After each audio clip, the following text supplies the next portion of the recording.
எங்க வீட்டு பிள்ளையின் சென்னை நகர விநியோக உரிமையை எம்ஜிஆர் பிக்சர்ஸ் வாங்கியிருந்தது. படம் வெள்ளி விழாவை தாண்டி ஓடியதால் விநியோகஸ்தர்களுக்கு நிறைய லாபம் கிடைத்தது. எம்ஜிஆர் பிக்சர்ஸ் அதிபரான எம்ஜிஆர் தனக்கு அதிக லாபம் வந்ததால் ஒரு தொகையை எங்களுக்கு வழங்க முடிவு செய்தார். விஜயா இன்டர்நேஷனல் பெயரில் 1,00,000 ரூபாய்க்கான செக் அனுப்பி வைத்தார். அத்துடன் நான் பேசிய தொகைக்கு மேல் லாபம் வந்து கொண்டிருக்கிறது, எனவே இந்த தொகையை தாங்கள் ஏற்றுக்கொள்ள வேண்டும் என்று ஒரு கடிதத்தையும் இணைத்திருந்தார். ஆனால் அந்த பணத்தை நாங்கள் ஏற்றுக்கொள்ளவில்லை. உங்கள் நல்ல உள்ளத்தை பாராட்டுகிறோம், எனினும் இந்த பணத்தை நாங்கள் ஏற்பதற்கு இல்லை.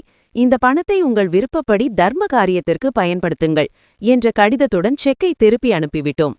வாழ்வில் எவ்வளவோ பேரை தூக்கிவிட்ட எம்ஜிஆர் ஒரு சந்தர்ப்பத்தில் என்னை தோளில் சுமந்தார் என்றால் உங்களுக்கு வியப்பாக இருக்கும். எங்க வீட்டு பிள்ளை படம் எடுத்து முடித்த நேரம் தமிழகம் எங்கும் படம் வெளியாகிவிட்டது.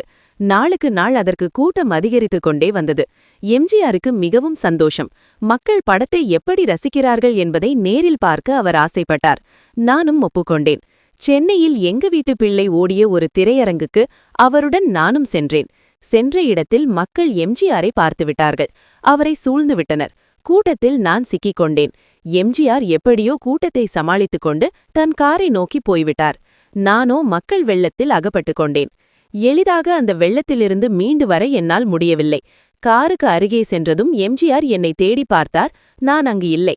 உடனே அவர் மக்கள் வெள்ளத்தை விலக்கிக் கொண்டு என்னிடம் வந்தார்.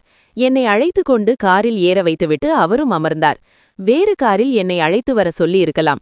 ஆனால் தன்னை நம்பி வந்தவரை நடுவழியில் விட்டுச் செல்லாமல் அவரை எப்படியாவது பாதுகாக்க வேண்டும் என்பதே அவரது கொள்கை. மக்கள் வெள்ளத்திலிருந்து மீட்கப்பட்ட மகிழ்ச்சி உணர்வுடன் நான் இருந்தேன். ஆனால் எம்ஜிஆரோ ஏதும் நடக்காதது போல சர்வ சாதாரணமாக இருந்தார். இந்த பண்பு, தோழமை உணர்வுதான் அவரை தமிழகத்தின் உச்சாணி கொம்பில் உட்கார வைத்தது.